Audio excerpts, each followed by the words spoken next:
নির্বাচন কমিশন যা করছে তা চূড়ান্তভাবে মানুষ বিরোধী।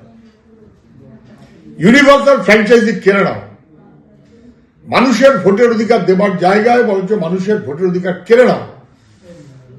বিহারে যেটা হবে পশ্চিমবাংলায় সেটা হবে না। মানেটা কি? নতুন নতুন নিয়ম কেন? কি করছিল এতদিন ধরে রাজ্য সরকার?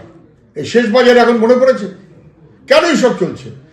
এবং একেবারে স্পষ্ট হয়ে যাচ্ছে যে এমনকি 2002 ভোটার লিস্টের নাম আছে, তার নামকে পর্যন্ত খারিজ করার চেষ্টা করছে নির্বাচন কমিশন। নির্বাচন কমিশনের দাপট, চোখ লাগানো, জবরদস্তি, সেই মনোভাবে গোটা মানুষকে নাকি চলতে হবে এবং মানুষের ভোটের অধিকার নাকি কেড়ে নেবে। এটার রাস্তায় মানুষ নামছে এবং নামবে, আর বিজেপি এর ফল ভুগবে।